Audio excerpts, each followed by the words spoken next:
Hello everyone, so I've literally just finished filming my Royal Crown Pomade review. If you haven't seen that, go check it out before this video.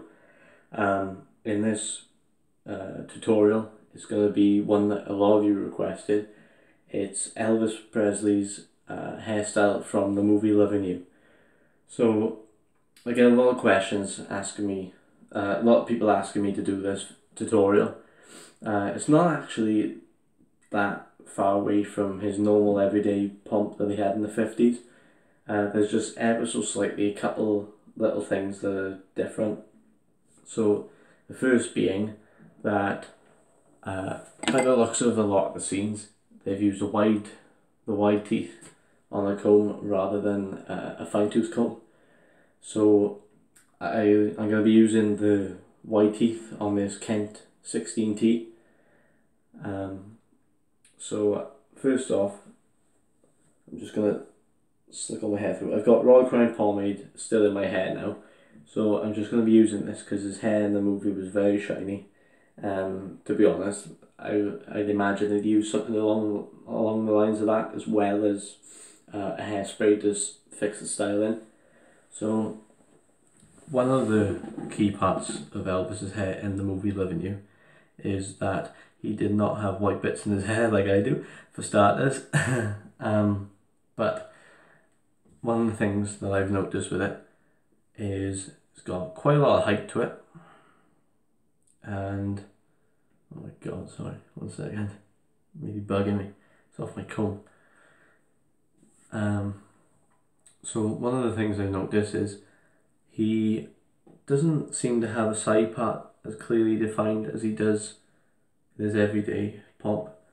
And the way I think they've done it is they've just, I'm not sure obviously whether he styled it for the movie or whether Hollywood did, but it looks to me as though he's slicked it up with the white teeth, sort of combed over on top like he would for his side part, slick that down tight, and then he's just sort of combed it like that, so it's the element of a side part, but not really. And you see that in a lot of pictures. There's a couple of pictures and his head's sort of at this angle, and you can see his side part isn't very clear and things like that. So I'm assuming for most of the scenes they really weren't trying to go for a side part. That's probably just where it wanted to fall in or something like that.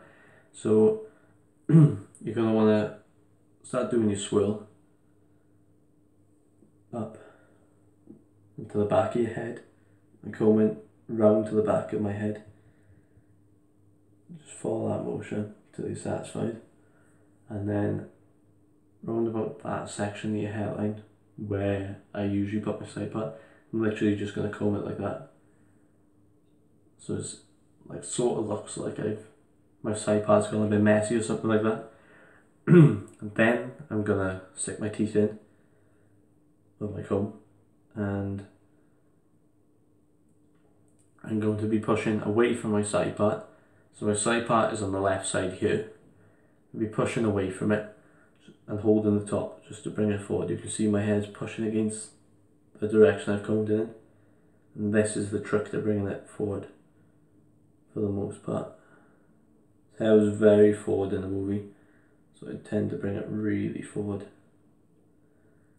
I've left my hair grow a bit longer because his fringe in the movie, or his bangs for my American viewers, seemed to be much longer than some of his other hairstyles throughout that period. So it looks as though he's grown his hair a bit longer. Just to bring it in.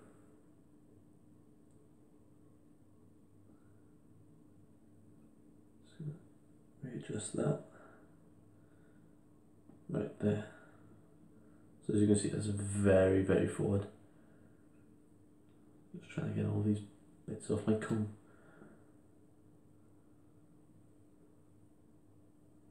And then, anyway, I'm gonna slick that side up as usual, the unparted side. Just bring that section, excuse me, bring that section forward, and that is it for the front.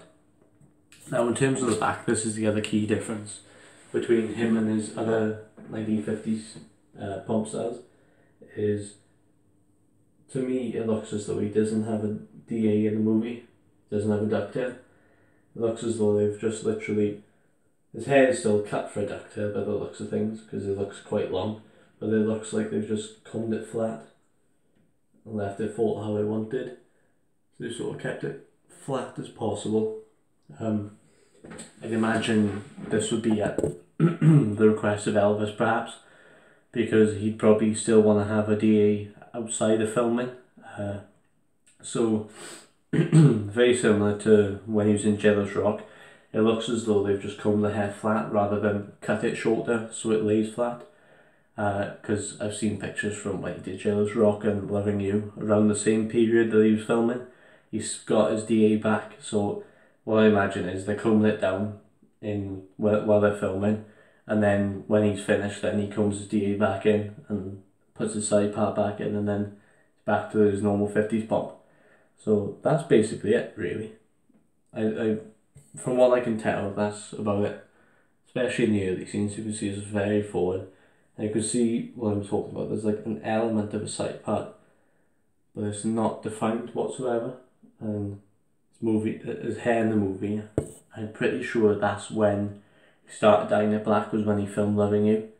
At some point during filming, they started dyeing his hair black, and that's when obviously his trademark jet black hair came in, so it looked even more shiny in accompaniment to whatever hair product they used while they were filming.